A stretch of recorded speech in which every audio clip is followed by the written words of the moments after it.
তুমি এসো, ঘরে এসো, বসো। না বৌদি, বসবো না। শপিং করতে গিয়েছিলাম তো, তাই ভাবলাম তোমাকে একটু শাড়িগুলো দেখিয়ে যাই। বৌদি দেখো, এই শাড়িটা খুব সুন্দর না? হ্যাঁ, খুব সুন্দর। এই শাড়িটা 3,000 টাকা নিয়েছে বৌদি, আর এই দুটো শাড়ি 4,000 টাকা নিয়েছে। হ্যাঁ, শাড়িগুলো খুব সুন্দর হয়েছে। বৌদি তোমরা এখনো শপিং করোনি? না গো, আমরা এখনো শপিং করিনি, দুদিন পরে যাব। বৌদি তোমরা এখনো শপিং করোনি? পুজো তো আর মাত্র কদিন বাকি আছে। বৌদি আমি এখন আসি, তোমরা ভাই আবার অফিস থেকে বাড়ি আসে, একটু গয়নার দোকানে যাব, কিছু গয়নাগাটি কেনার আছে। ঠিক আছে,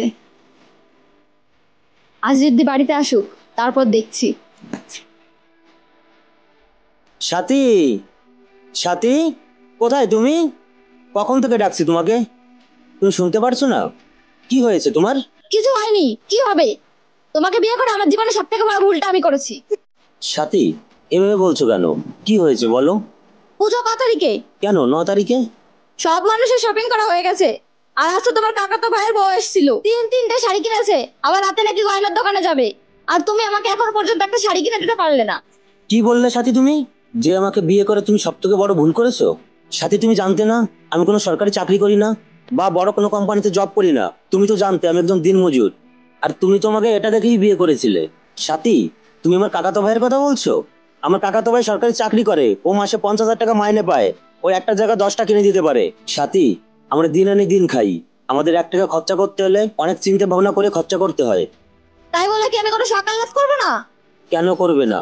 অবশ্যই করবে, কিন্তু আমাদের সামর্থ্য অনুযায়ী চলতে হবে। সাথী, এই নাও, এখানে 2,000 টাকা আছে, মালিকের কাছ থেকে অ্যাডভান্স নিয়ে এসেছি। তোমার পছন্দ মতন শাড়ি কিনে নিও। সাথী, আমার শরীরটা খুব খারাপ লাগছে, আমি একটু রেস্ট নেই।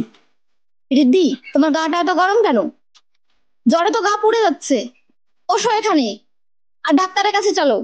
না না সাথী, যেতে হবে না, ঠিক হয়ে যাবে। রিদ্ধি, আমার ভুল হয়ে গেছে, আমার কিচ্ছু লাগবে না রিদ্ধি, আগে তুমি ডাক্তারের কাছে চলো।